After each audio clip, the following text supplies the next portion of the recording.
मेरा नाम उज्ज्वला नंद जैन, मैकेनिकल सारथी में आपका स्वागत है। ये मेरा कुछ इंट्रोडक्शन है। तो आज हम स्टार्ट करने वाले हैं थर्मोडायनामिक्स का लेक्चर नंबर 8। तो चलिए आज हम पढ़ने वाले हैं एंट्रोपी के बारे में। हमने इससे पहले लेक्चर नंबर 7 में सेकेंड लॉ ऑफ थर्मोडायनामिक्स के स्टेटमेंट देख लिए थे और उससे रिलेटेड कुछ कॉन्सेप्ट्स और कुछ थ्योरी हमने देख चुकी है। अब हमारा जो नेक्स्ट टॉपिक है वो है एंट्रोपी का। तो आज हम स्टार्ट करने वाले एंट्रोपी। जनरली बच्चों को एंट्रोपी से रिलेटेड चीज़ें समझ ही नहीं आती हैं, तो हम एंट्रोपी को एकदम क्लास 10th जैसे लेवल से शुरू करेंगे और फिर इंजीनियरिंग के लेवल तक जाएंगे। तो चलिए स्टार्ट करते हैं एंट्रोपी का लेक्चर। एंड हाँ, ये QR कोड है। ये मैकेनिकल सारथी के टेलीग्राम का QR कोड है जो मैंने कुछ समय पहले ही बनाया है। तो जिन बच्चों को भी लगे तो वो इसे ज्वाइन कर सकते हैं इस QR कोड से, टेलीग्राम ग्रुप। चलिए हम स्टार्ट करते हैं अब एंट्रोपी के बारे में। तो सबसे पहले हम हेडिंग डाल लेते हैं एंट्रोपी की। तो एंट्रोपी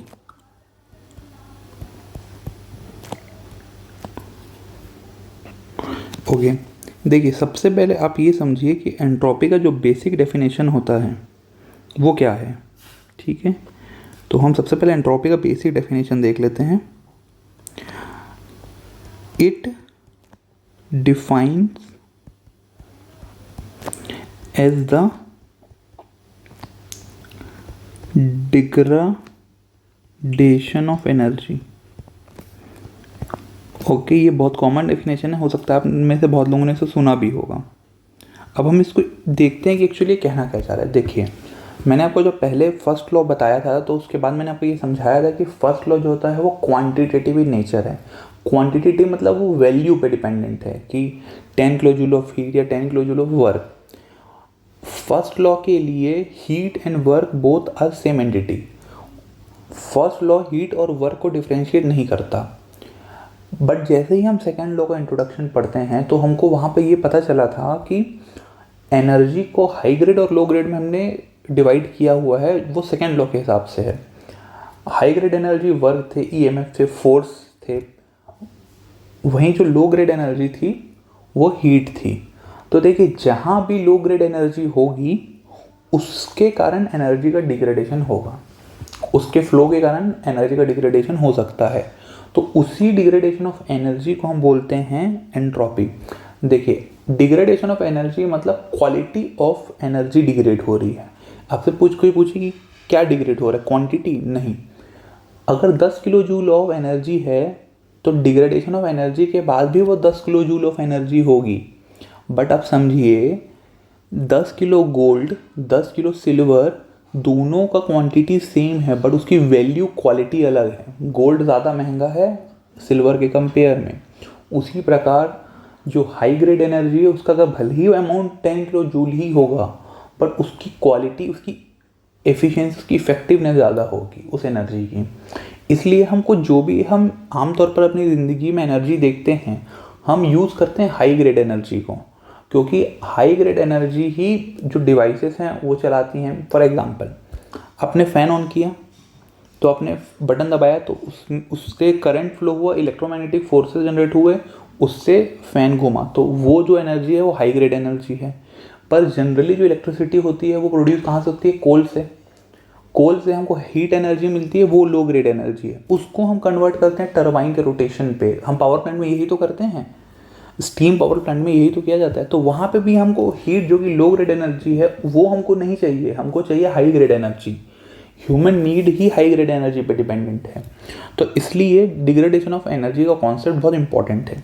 तो एंट्रोपी हम क्या बोलेंगे कि एनर्जी का जो क्वालिटी में डिग्रेडेशन ऑफ एनर्जी है वो होगी एंट्रोपी का। अब देखें, एंट्रोपी अगर मैं बोलूँ तो entropy it is an extensive property. मैंने आपको बताया था, extensive property dependent of mass. Intensive मतलब IN आ रहा है तो वो इंडिपेंडेंट ऑफ मास, और एक्सटेंसिव डिपेंडेंट ऑफ मास। ठीक है। Specific entropy, but specific entropy क्या होगी, जो स्पेसिफिक एंट्रोपी है, स्पेसिफिक एंट्रोपी, अगर आपसे पूछे स्पेसिफिक एंट्रोपी भी कि एक्सटेंसिव प्रॉपर्टी तो होती नहीं, जो भी स्पेसिफिक प्रॉपर्टी होती है वो होती है इंटेंसिव प्रॉपर्टी, इंटेंसिव प्रॉपर्टी। अब देखिए, जो एंट्रोपी का हम इक्वेशन लिखते हैं वो क्या होता है, होता है D S entropy change is equal to del Q by T plus del S generation. ठीक है, ये एंट्रोपी का स्टैंडर्ड फॉर्मूला है। ठीक है, तो इसमें जो डेल क्यू बाई टी है ये होती है entropy change, entropy wait just a second, हाँ, ये जो टर्म होती है ये होती है एंट्रोपी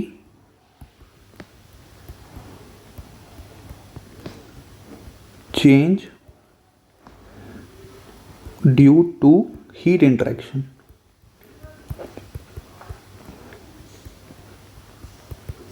मैंने आपको बताया था कि हीट जो होती है वो लो ग्रेड एनर्जी है, तो जनरली एंट्रोपी हम लो ग्रेड एनर्जी एसोसिएट कर रहे हैं,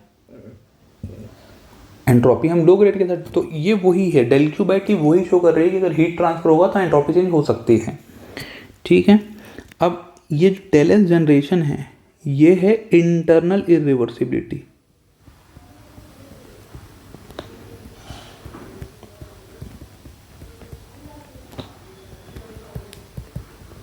जैसे कि इंटरनल रिवर्सिबिलिटी मतलब हो सकता है कि अगर वो फ्लूइड है तो वहाँ विस्कोसिटी हो, उसके कारण कोई लॉस हो रहा हो तो उसके कारण एंट्रोपी जनरेट हो रही हो, फ्रिक्शन है उसके कारण एंट्रोपी जनरेट, तो ये एंट्रोपी का इंक्रीज होना सिस्टम के अंदर ही एसोसिएट हो जा रहा है। एक हो रहा है कि आप हीट ऐड या निकाल रहे हैं उसके कारण एंट्रोपी का चेंज हो रहा है, एक एंट्रोपी जो सिस्टम से ही जनरेट हो रही है ड्यू टू वेरियस रीजन, वो इंटरनली जनरेट हो रही है। फॉर एग्जांपल फ्रिक्शन, विस्कोसिटी मैंने आपको बताया। तो देखिए, एक चीज़ आपको हमेशा याद रखनी पड़ेगी कि जो डेल एस जनरेशन है, ठीक है, कैन नॉट बी नेगेटिव।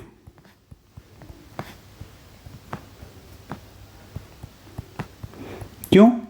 अरे कोई चीज़ अगर जनरेट हो रही है या तो वो जनरेट होगी या तो वो जनरेट नहीं होगी, नेगेटिव कैसे जनरेट हो सकती है कोई चीज़? आप समझ रहे हैं? अगर आपने घर में एक पेड़ लगाया या तो वो पेड़ उगेगा या तो वो नहीं उग पाएगा, तो अगर नहीं उग पाएगा तो वो ज़ीरो हो गया, और अगर वो उग गया तो कोई वैल्यू है कि नेगेटिव थोड़ा ना हो जाएगा वो कोई चीज़। तो कोई भी चीज़ अगर जनरेट हो रही है या तो वो उसका जनरेशन हो रहा होगा या तो उसका जनरेशन नहीं हो रहा होगा, तो इसकी जो वैल्यू होती है या तो ये ज़ीरो होगी या तो ये पॉजिटिव होगी। ठीक है, नेगेटिव नहीं हो सकते एंट्रोपी जनरेशन, कोई भी चीज़ जनरेट हो रही है। जो एंट्रोपी जनरेशन है ये is a path function, it is a path function. ये बहुत इंपॉर्टेंट बात है, अब समझिए। एंट्रोपी जनरेशन पाथ फंक्शन है, बट एंट्रोपी चेंज ds ये एक प्रॉपर्टी है, extensive property. Entropy change is an extensive property, और जो भी एक्सटेंसिव प्रॉपर्टी या जो भी प्रॉपर्टी होती है वो पॉइंट फंक्शन होती है, but entropy generation path function है। ये आपको याद रखना पड़ेगा, entropy generation is a path function. Okay, अब देखिए, अब हम अलग अलग केसेस पढ़ लेते हैं कि प्रोसेस अगर रिवर्सिबल होगा तो क्या होगा, इरिवर्सिबल होगा तो क्या होगा, एंड अलग अलग कंडीशन। तो केसेस हम पढ़ लेते हैं। अब जो केस 1 है कि प्रोसेस इज रिवर्सिबल,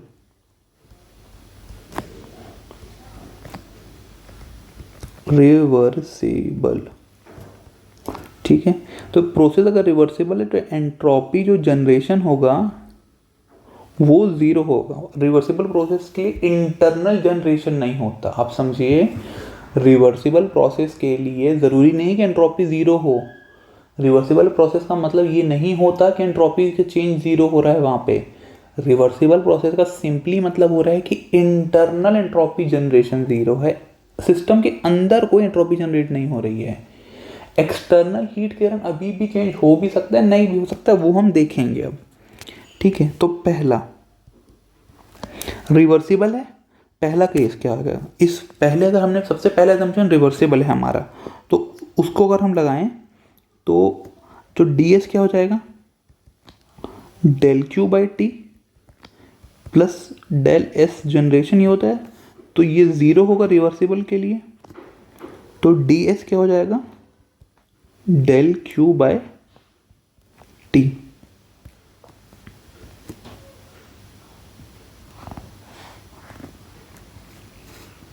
ओके, इसकी खासियत क्या है, ये फॉर रिवर्सिबल, क्योंकि हमने रिवर्सिबल एज्यूम किया। तो फाइनल इक्वेशन प्रोसेस अगर रिवर्सिबल होगा तो ये होगा। अब इसको मैं बहुत धीरे धीरे बता रहा हूँ तो आपको ये अच्छे से समझ आए। Entropy is very tricky topic, तो आपको धीरे धीरे धीरे धीरे आपको ये पूरा टॉपिक क्लियर होगा। आप एक बार में सब चीज़ समझना चाहेंगे तो वो पॉसिबल नहीं है। एंट्रोपी को आपको धीरे धीरे धीरे धीरे प्यार से पढ़ना पड़ेगा, जैसे कि आप अपनी खास मित्र को प्यार से पढ़ते हैं, तो उसी हिसाब से आपको एंट्रोपी को भी प्यार से पढ़ना होगा। तो चलिए कंटिन्यू करते हैं। तो पहला केस अब हम यहाँ लिखते हैं। ओके, पहला केस अगर हम माने कि प्रोसेस इज एडियाबैटिक,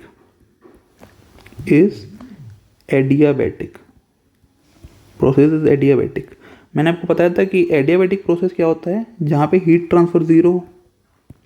मैं आपको आगे एक कंडीशन बताऊंगा कि जो जनरली बहुत लोगों को नहीं पता होती है, कि प्रोसेस एडियाबैटिक करने के तरीके बहुत सारे होते हैं। ठीक है, वो जब हम फ्री एक्सपांशन केस पढ़ेंगे और एक थ्रॉटलिंग प्रोसेस है, उसमें दो अलग अलग तरीके भी हैं एडियाबैटिक प्रोसेस को बनाने के लिए, रेदर देन ओनली इंसुलेशन। ठीक है, तो हम वो पढ़ेंगे। ठीक है, अभी हम मान लीजिए प्रोसेस एडियाबैटिक की किसी भी कंडीशन को यूज़ करके प्रोसेस एडियाबैटिक की, तो डेल क्यू बाई टी क्या हो जाएगा फिर, तो यहाँ पे फिर मैं डी एस लगाऊँ, del Q by T, in this del Q is zero, तो D S is zero.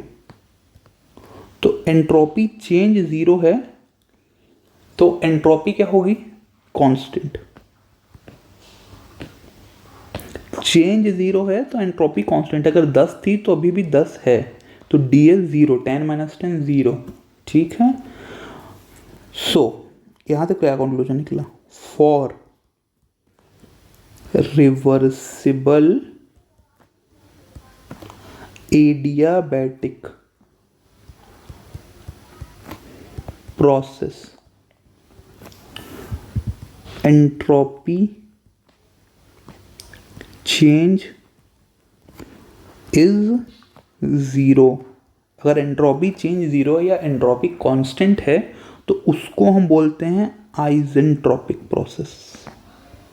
सेंट्रोपिक, eigen मतलब आइजो मतलब होता है सेम, एंट्रोपी मतलब एंट्रोपी, तो सेम एंट्रोपी या change in entropy is zero, entropic process. आपको ये चीज़ क्लियर हो गई, ये बहुत important, isentropic. All reversible adiabatic, ये लाइन अच्छे से सुनिएगा, मैं फिर से बोल रहा हूँ एक बार, all reversible adiabatic process are isentropic process always,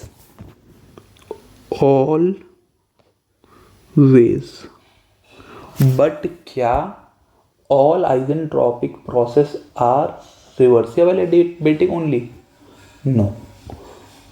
reversible adiabatic process हमेशा आइसेंट्रोपिक होगा, पर सारे आइसेंट्रोपिक प्रोसेस सिर्फ रिवर्सिबल एडियाबैटिक नहीं होंगे। बड़ा कंफ्यूजिंग लाइन है, अब हम इसको थोड़ी देर बाद समझ आएगा आपको ये ऐसा मैं क्यों बोल रहा हूँ।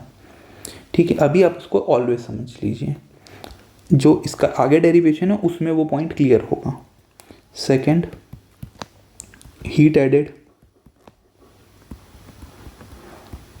अगर हीट ऐड हो रहा है तो हीट ऐड होता है तो डेल क्यू का साइन क्या होता है, मैंने कहा था heat added to the system, del Q is positive, then D S is equal to del Q by T.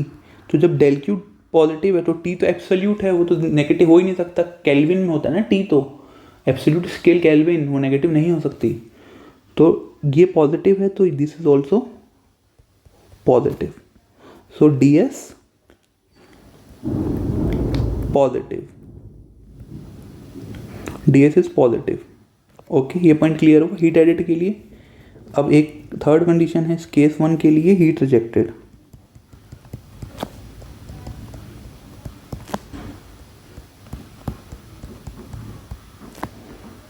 तो डेल क्यू इज निगेटिव, ठीक है। हीट रिजेक्टेड के लिए डेल क्यू नेगेटिव होता है, मैंने आपको बताया था ये चीज़ भी। तो फिर से यहाँ पे डी एस अगर हम लगाएं, del Q by T negative, so D S is negative, ठीक है। ये तीनों केसेस हो गए फर्स्ट कंडीशन। और जो केस 1 था हमारा, व्हेन प्रोसेस इज रिवर्सिबल, उसके तीनों केसेस हो गए। जब प्रोसेस रिवर्सिबल एडियाबैटिक है तो entropy change zero, isentropic process. जब हीट ऐड हो रहा है तो एंट्रोपी चेंज पॉजिटिव, जब हीट रिजेक्ट हो रही है सिस्टम से तो एंट्रोपी चेंज नेगेटिव, ठीक है। Second case, case 2,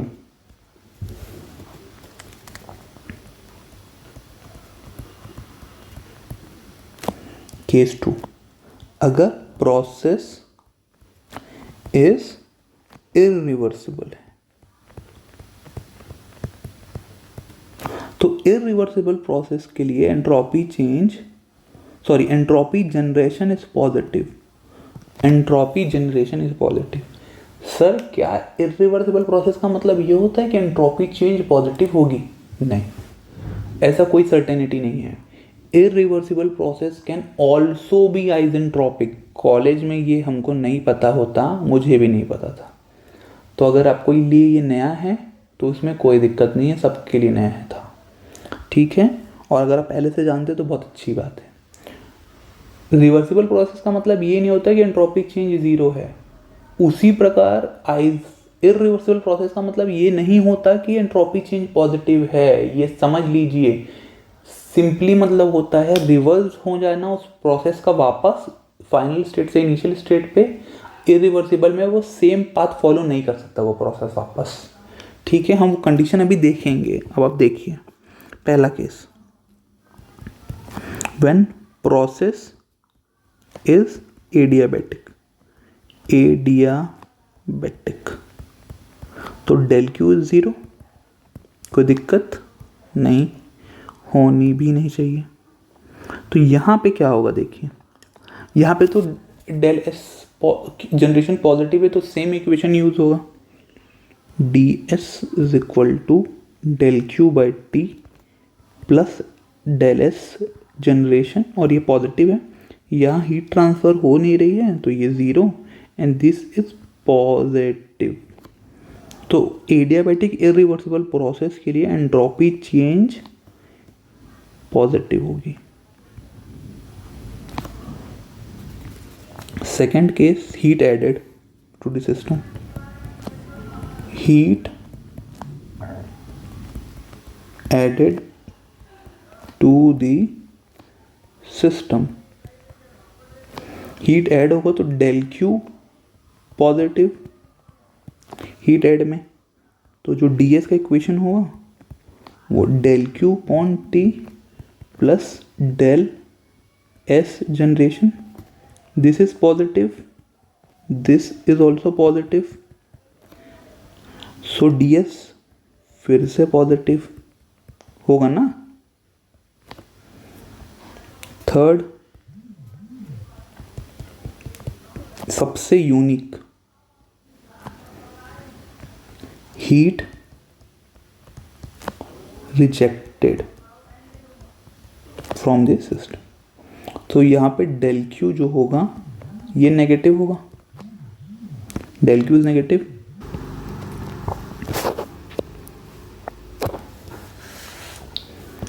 okay, del Q is negative, so D S जो होगा वो del Q by T plus del S generation. अब यहाँ पे एक आप बात समझिए, डेल एस जनरेशन पॉजिटिव होगा क्योंकि प्रोसेस इरिवर्सिबल है, सो ये पॉजिटिव है, ये जो है वो नेगेटिव है। तो क्या एक ऐसी कंडीशन आ सकती है जहाँ पे अगर del Q by T minus 10 हो और डेल एस जनरेशन प्लस 10 है तो इनका एडिशन क्या होगा? ज़ीरो। तो इस केस में, इस पर्टिकुलर केस में एंट्रोपी चेंज पॉजिटिव भी हो सकती है, नेगेटिव भी हो सकती है, ज़ीरो भी हो सकती है। ये बहुत इंपॉर्टेंट है पॉइंट। किसका? सिस्टम का। सिस्टम की एंट्रोपी चेंज की बात हो रही है, यूनिवर्स की नहीं। Entropy change of a system की स्टडी कर रहे हैं हम अभी तक। यूनिवर्स का कॉन्सेप्ट अभी तक नहीं आया है। तो अगर आपसे कोई पूछे entropy change of a system can be positive, negative और ज़ीरो, ठीक है, it can be positive, negative और ज़ीरो, वो यहाँ से आपको पता चल रहा है।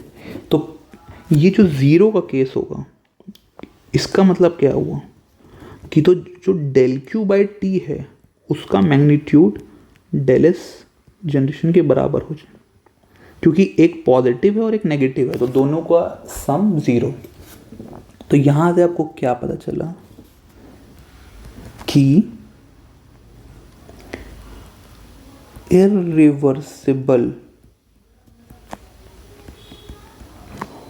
नॉन एडियाबैटिक, नॉन एडियाबैटिक क्यों है? क्योंकि हीट ट्रांसफर हो रही, चाहे रिजेक्ट हो चाहे एब्जॉर्ब हो, वो नॉन एडियाबैटिक कहलाएगा, क्योंकि हीट का ट्रांसफर की बात होती है। नॉन एडियाबैटिक प्रोसेस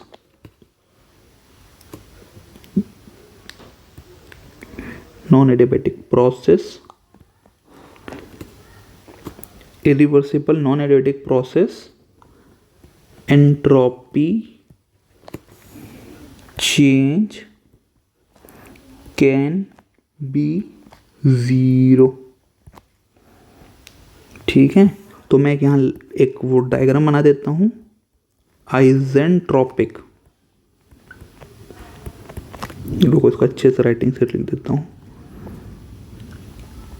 आइजेंट्रोपिक प्रोसेस, जिसमें डी एस ज़ीरो हो या एंट्रोपी कांस्टेंट हो, ठीक है।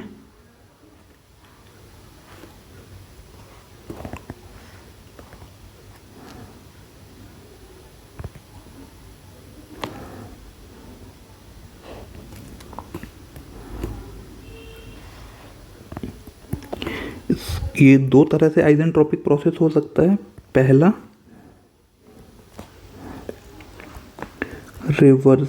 रिवर्सिबल एडियाबैटिक प्रोसेस, यहाँ पे इर्रिवर्सिबल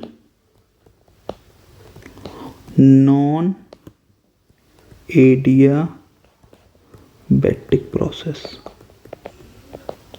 अब जो मैंने लाइन बोली थी अब उसको फिर से सुनिए। All reversible adiabatic process are isentropic process, बिल्कुल सही बात है, क्योंकि आइजेंट्रोपिक प्रोसेस का पार्ट है। पर all isentropic process is only reversible adiabatic process नहीं। Isentropic process can be reversible adiabatic also and irreversible non adiabatic also, ठीक है। तो ये इक्वेशन आपका यहाँ तक हो गया। अब हम देखते हैं फिर से TDS इक्वेशन, सॉरी फिर से DS इक्वेशन जो हमने लिखा था। DS is equal to del Q by T plus del S generation, ठीक है। अब इसके लिए केस, अगर ये रिवर्सिबल है तो del S generation is zero, और अगर इर्रिवर्सिबल है तो del S generation is positive, simple. तो अब इस केस में अगर एंट्रोपी जनरेशन ज़ीरो है रिवर्सिबल केस में, so D S is equal to del Q by T, so del Q is equal to T D S, ठीक है। यहाँ से ये आ गया, इधर लिख लेते हैं डी एस को एक बार इर्रिवर्सिबल प्रोसेस के लिए, प्लस डेल एस जनरेशन यहाँ पॉजिटिव है, तो जो टी डी एस है वो del Q plus T del S generation, ये होगा ना। अब आप देखिए टी डी एस मतलब area under T S diagram. T D S का मतलब होता है area under T T S diagram, area under T S diagram. So for reversible process heat transfer is equal to area under T S diagram, बिल्कुल सही। But for irreversible process heat transfer is not equal to area under T D S diagram, क्योंकि यहाँ पे ये भी है, T del S generation का भी पोर्शन है। मैंने क्या कहा, फिर से मैं इसको रिपीट कर रहा हूँ। For reversible process heat transfer is equal to area under T S diagram, but for irreversible process heat transfer is not equal to area under T S diagram. ठीक है, ये आपको इससे दिख रहा है ऊपर जो इक्वेशन है। पहला for reversible process heat transfer is equal to area under T S diagram. And आपको ये समझ आ रहा होगा कि अगर डी एस है तो प्रोजेक्ट हम एस पे करेंगे, रिवर्सिबल प्रोसेस के लिए क्लोज सिस्टम में हमने क्या पढ़ा था, पीडीवी वर्क। तो क्लोज सिस्टम के लिए area under PV diagram when projected on V volume axis, open system के लिए वीडीपी, तो area under PV curve when projected on pressure axis. ठीक है, इसको मैं लिखा दूंगा आपको, अभी पहले आप इसको देखिए, प्रोजेक्टेड ऑन एस एक्सिस। ठीक है, अगला for irreversible process heat transfer is not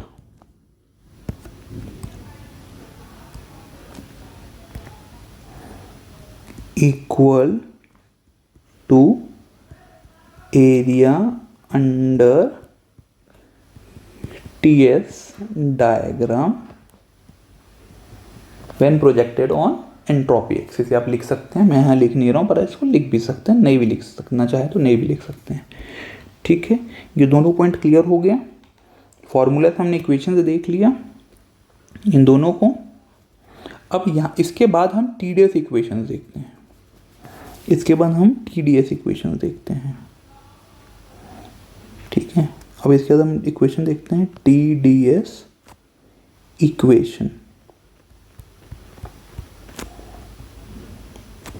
ठीक है, टी डी एस इक्वेशन दो हैं, हम पहला इक्वेशन और दूसरा इक्वेशन, दो इक्वेशन है टी डी एस के।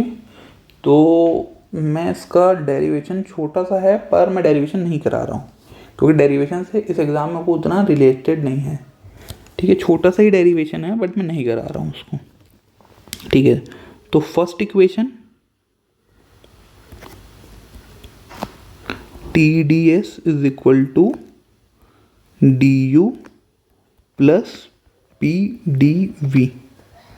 Second T D S is equal to D H minus V D P. ये दोनों टी डी एस इक्वेशन हैं, first and second T D S equation. दो टी डी एस इक्वेशन होते हैं, ये पहला और ये दूसरा। इसकी एक सबसे important T D S equation की एक बात है जो मैं लिखने वाला हूँ अभी। ठीक है, it is applicable to both reversible and irreversible process. ये जो टीडीएस इक्वेशन है ये रिवर्सिबल इरिवर्सिबल दोनों के लिए वैलिड हैं। क्यों, उसका मैं रीज़न आपको बता देता हूँ। आप देखिए इस इक्वेशन को एक बार अच्छे से देखिए। इसमें आपको कोई भी पाथ फंक्शन दिख रहा है क्या, या सारी ही प्रॉपर्टी या पॉइंट फंक्शन है? तो इसमें कोई भी पाथ फंक्शन नहीं है। इसमें जो भी टर्म यूज हुए हैं वो सारी प्रॉपर्टी है, भले इंटेंसिव हो या एक्सटेंसिव हो। कोई भी प्रॉपर्टी पॉइंट डिपेंडेंट होती है तो वो कौन सा प्रोसेस फॉलो करेगी उस पर तो वो यूज का ही नहीं है वो कॉन्सेप्ट। इनिशियल और फाइनल स्टेट क्या है, आप चाहे ए रास्ते से चले जाओ या बी रास्ते से चले जाओ, एज लॉन्ग एज आपका इनिशियल और फाइनल स्टेट सेम है वो पॉइंट फंक्शन वहाँ पे वैलिड होगा। वहाँ पे कोई आपको प्रोसेस डिपेंडेंट नहीं देखने को मिलेगी।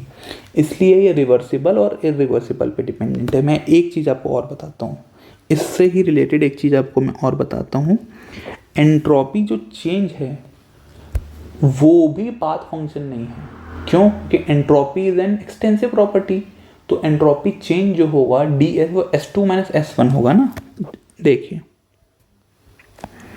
ds is S2 minus S1 initial and final state पे। तो अब आप बताइए, मान लीजिए ये कोई माने TS डायग्राम ही है, ये स्टेट 1 है, ये स्टेट 2 है। मान लीजिए ये जो प्रोसेस है ये सॉलिड लाइन है तो रिवर्सिबल प्रोसेस है, और ये जो है ये मान लीजिए इरिवर्सिबल प्रोसेस है। ठीक है, दिस इज इरिवर्सिबल। तो क्या S2 माइनस S1 का वैल्यू चेंज होगा? नहीं, S2 माइनस S1 का वैल्यू चेंज नहीं होगा।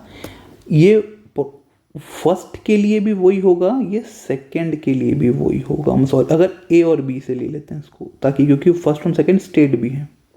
रुकिए, इसको हम A एंड B से ले लेते हैं।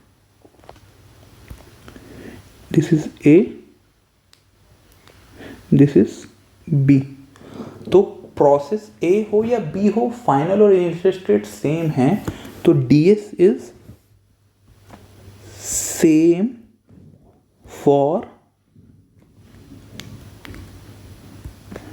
Process A and B, A and process B। ये आपको क्लियर हुआ? क्योंकि एंट्रोपी खुद पॉइंट फंक्शन है, तो वो चाहे रिवर्सिबल प्रोसेस से 1 से 2 स्टेट पहुंचे तो इरिवर्सिबल प्रोसेस से DS का वैल्यू सेम आ रहा है। अगर 10 आ रहा होगा तो 1 से 2 अब इरिवर्सिबल पे भी पहुंचेंगे तो भी DS 10 आएगा। ठीक है, ये बहुत इंपॉर्टेंट पॉइंट है, ये आपको याद रहना चाहिए। कई बार इंटरव्यू में पूछ देते हैं, क्योंकि हमको क्या लगता है इरिवर्सिबल प्रोसेस है तो एंट्रोपी चेंज ज़्यादा होती है, स्टूडेंट का माइंड है ऐसा। नहीं, ऐसा नहीं है। Entropy change is a point function. आप इंटरव्यू में भी ये चीज़ लाइन बोल सकते हैं, तो इसलिए वो पाथ डिपेंडेंट या प्रोसेस डिपेंडेंट नहीं होगा। वो अगर 10 value S2 minus S1 initial and final state अगर प्रोसेस के लिए सेम है तो वैल्यू सेम होगी। ठीक है, तो TDS इक्वेशन आपको दोनों याद होने चाहिए, और ये याद होना चाहिए क्योंकि ये रिवर्सिबल इरिवर्सिबल के लिए वैलिड है। क्यों? क्योंकि इसमें सारे जो प्रॉपर्टीज़ हैं यूज़ हो रही हैं, और all property are point function, तो they are not dependent on path. तो ये हो गया। ठीक है, हमने एंट्रोपी के बारे में भी देख लिया, एंट्रोपी के बेसिक केसेस देख लिए। अब एंट्रोपी पर्टिकुलर कंडीशन पे कैसे लगेगी हम वो देखेंगे। तो एंट्रोपी है तो इसको हम थोड़ा धीरे ही पढ़ेंगे ताकि आपको जल्दी समझ आए, ये चीज़ आसानी से समझ आ जाए। अगर अब मैं तेज़ पढ़ाऊँगा तो आपको ये कभी समझ नहीं आएगा। ठीक है, तो एंट्रोपी को हम थोड़ा स्लो पढ़ेंगे। ठीक है, तो चलिए आज के लिए इतना ही। अब इसके बाद हम जो पढ़ने वाले हैं वो एंट्रोपी अलग अलग प्रोसेस, अलग अलग कंडीशन के लिए, फिर TS डायग्राम में अलग प्रोसेस को प्लॉट करना है, कार्नोट साइकिल भी पढ़ना है, और बहुत सारी चीज़ें भी हमको थर्मोडायनामिक्स में और पढ़नी है। देखिए, सारे टॉपिक या सारे लाइंस कोई नहीं लिखा सकता टीचर, तो उसके लिए सिंपल ऑप्शन होता है क्वेश्चन सॉल्व। जो नोट्स अब बना रहे हैं, जो जो क्वेश्चंस आपको नए अगर मिल रहे हैं खुद से प्रैक्टिस कर रहे हैं। खैर इसके बाद तो मैं 500 या 600 क्वेश्चन करीब करवाऊंगा ही थर्मोडायनामिक्स के, हर सब्जेक्ट के कंप्लीट होने के बाद, ताकि आपको पूरी क्लैरिटी मिल जाए सब्जेक्ट की कि कैसे क्वेश्चंस आएंगे, क्या पढ़ना है, कितना पढ़ना है। और आप खुद भी अगर जो प्रैक्टिस कर रहे होंगे तो अगर कोई एक्स्ट्रा चीज़ आप उसको अपने नोट्स में लिखते जाइएगा, यही तरीका है पढ़ने का। ठीक है, तो चलिए मिलते हैं नेक्स्ट वीडियो में। Thank you. Okay, God bless you all.